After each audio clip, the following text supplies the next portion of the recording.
Hi friends. All right, just to recap what we're doing today. Yesterday, we drew our tracer, so the item that we're going to use to trace all over our background paper. All right, and just so you guys can see what it ends up looking like at the end, I did scissors. You don't have to do scissors. You guys can do anything you'd like to do. You're going to cut out our tracer and we're going to trace it all over our background, overlapping and repeating the shapes in different directions. So, get your drawing that we did yesterday and get the piece of paper that you want your project to be on. All right, a couple of things regarding sizing. If your piece of paper is teeny tiny, so maybe you have a small sketchbook like this, and this is what you're working with, having a tracer that's really big is going to make your project kind of difficult. Just make sure your tracer is small enough to repeat all over your paper. So if you have small paper, you should create a smaller tracer. My paper here is pretty standard computer sized paper. So that means I can have a tracer that's going to be fitting all over here. You just want to make sure your paper is bigger than your shape. Okay, so next, let me show you guys and gals what we do today. We're going to cut out our item. We're going to trace it all over our paper. Now, I'm going to cut out these scissors, and just like with any old project, you want to make sure you have permission from your folks that you guys can use scissors. If you're having any difficulties, take your time. I always cut it off piece by piece like that. You don't need to do it in one straight shot. You can do it in sections. All right? Take your time. All right, I have to go and do a little bit more around the top. Turn your hand so that your scissors can do their work. All right, and so here's another little piece. If you have little inside pieces like this, you can ask an adult to cut them out for you. Or, best way to get started is I'm going to fold it in that section there, cut a little hole, and now I can reach my scissors on the inside and try to cut out this inside shape.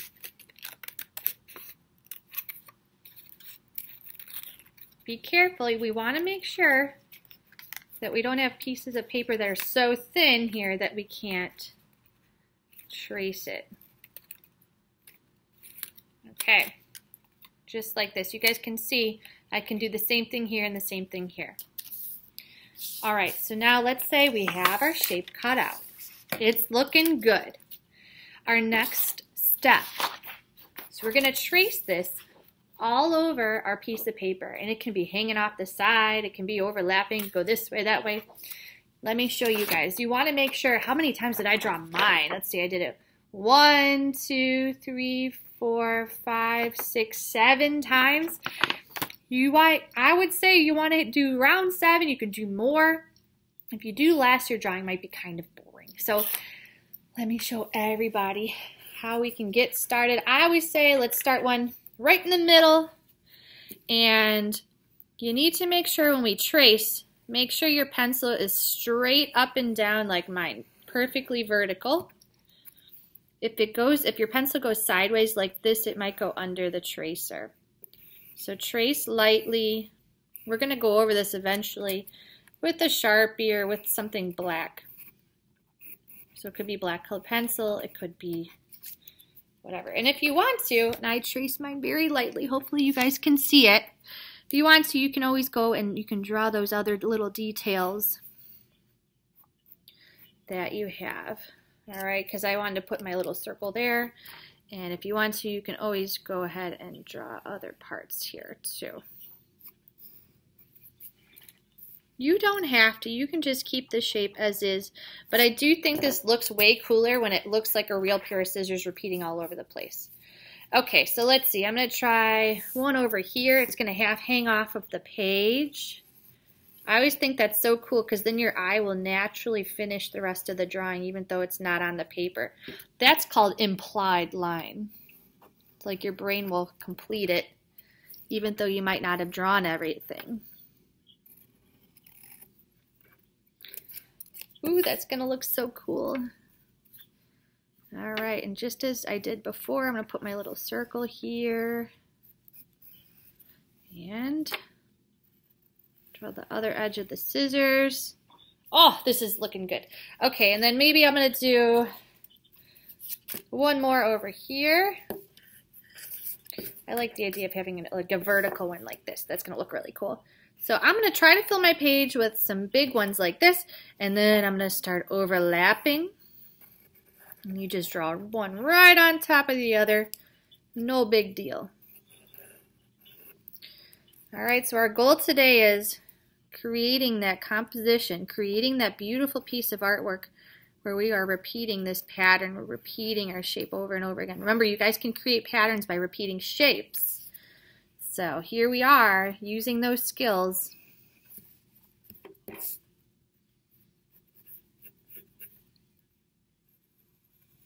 Okay, looking good. Okay, let's put one on top of the other. Let's see how that looks. I'm going to have this one.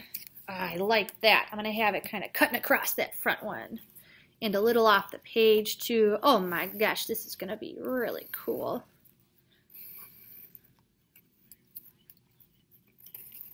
And all we need to worry about today is just tracing, cutting out our tracer, and putting it on the page. Let's see, do I have any bare spots on my piece of paper so far? I probably do. So that's what I got to look at next. Where else can I add my details? So if you guys can see this so far, I have a couple. I have 1, 2, 3, 4. Do you guys see over here? I don't really have anything going on. Let's try to balance this out a little bit. I'm going to put something over here. So every once in a while, kind of stop, look at it, and say, oh, are there any places where I have no details, where I should probably put something? All right, I think this will look cool, kind of having it come off the page this way, overlapping a little bit.